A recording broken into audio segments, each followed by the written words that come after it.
Now it's time for our weekend check-in, presented by Graduate by Hilton, hotels made for fans in all your favorite college towns.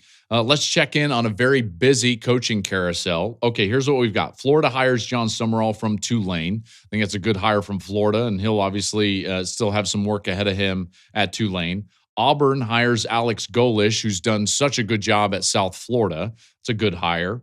Arkansas hires Ryan Silverfield from Memphis.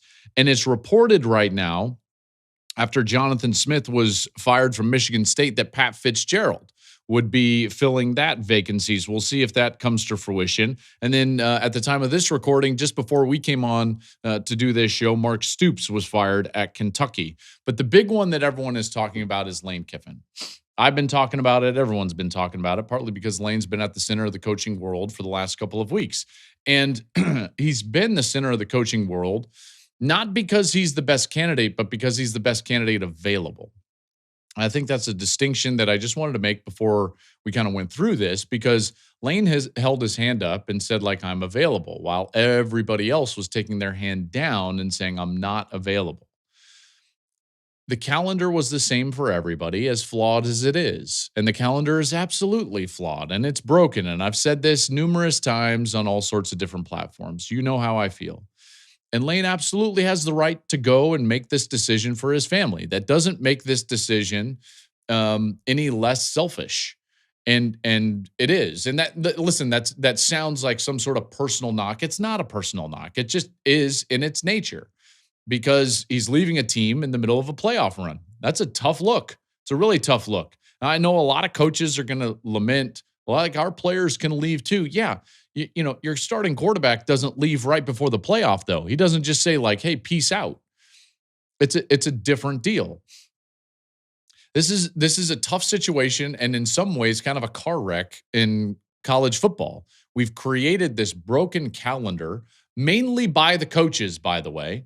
They've kind of built this calendar, and they wanted an early signing day period, and then now they wanted to move the transfer portal, and they have a lot of say in this, and then they'll be the first ones to lament that the calendar is broken, which it is, and hopefully we can fix it.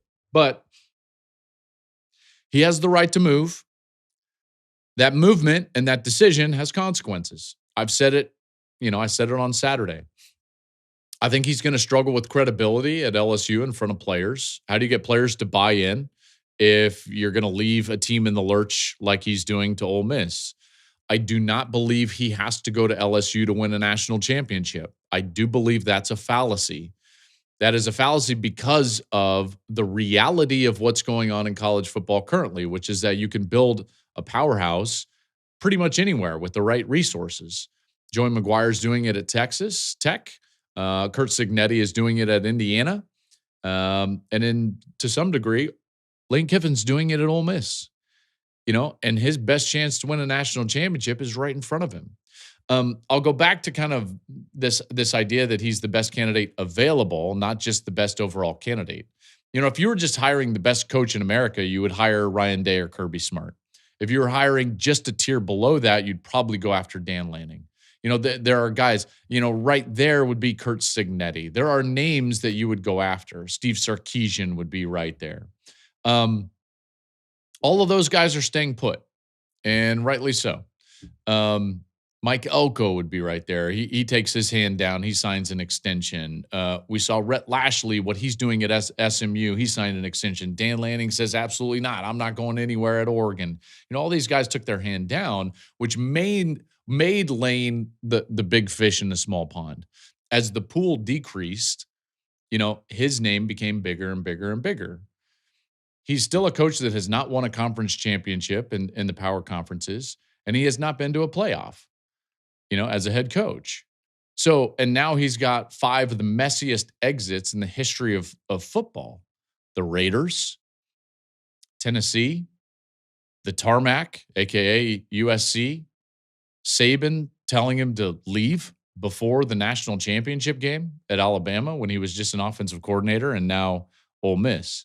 So the credibility issue thing is real. I do think it's real. And if I was an opposing coach, or I know the opposing coaches will use this in recruiting, they will sit there in front of players and those players' families in a living room, and they'll talk the business of recruiting, I'm sure, but they'll also talk about the relationship side of the recruiting.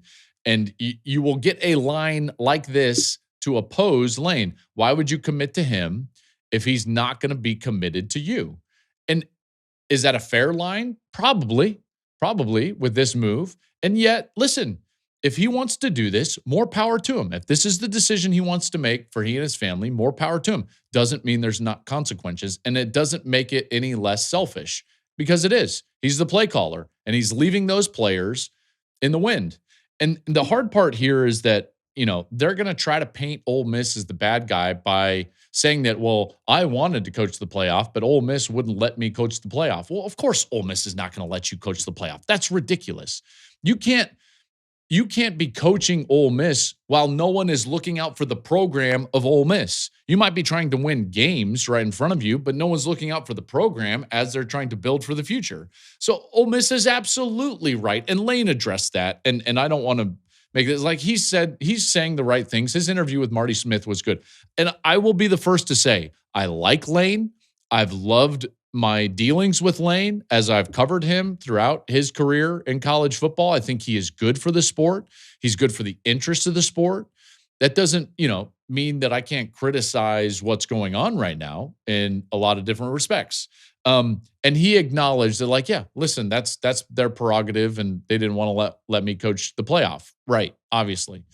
Because Ole Miss has got to look out for the future of Ole Miss. Lane's trying to look out for the future of Lane. That's all well and good. Here's the problem.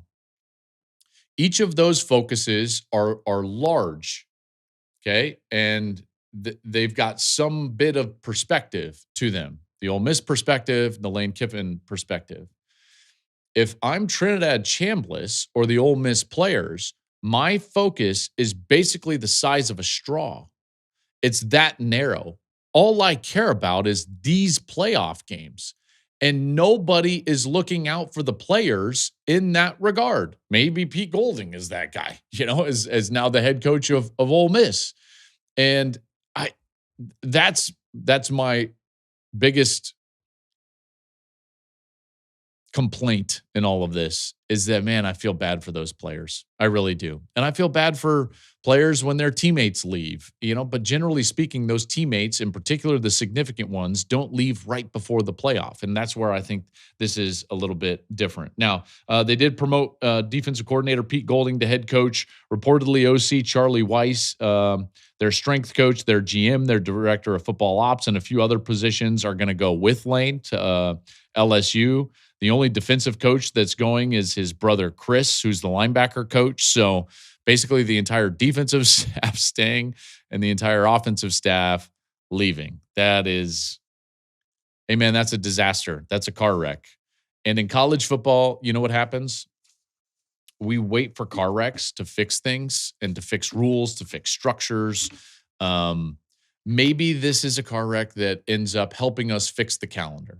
And again, I'll just go back to what I think is a simple fix. Let's play the season, crown a champion, and then build a roster. And I think that we build a roster in two different time frames. We sign high school players and we have transfer portal, and those shouldn't overlap. That would be better for the players in every respect. It would be better for the coaches in every respect. And hopefully this can be a catalyst towards getting to that end. I don't think that we should try to protect bowl games and extend the seasoning until January 20th. I don't care. I want quarterfinal games up to the semifinals all the way on campus, because I believe that's better for college football. So we don't need to protect bowl games. All these different things that end up making us make a schedule that doesn't make sense. Let's rethink that. Let's end the season near January 1st. Let's get transfer portal players in the month of January or May and sign players traditionally like we always have in February. I don't think it's that difficult. I know people want to make it difficult. I don't think it needs to be that way. We should play the season. We should end the season. Then we should build the roster. And those two things should be separate, and they should be apart, and we should move forward. Thank you for watching the Joel Klatt Show YouTube channel. And if you liked this clip, make sure to like it and subscribe to the channel. And you can stay up to date on all of my college football coverage.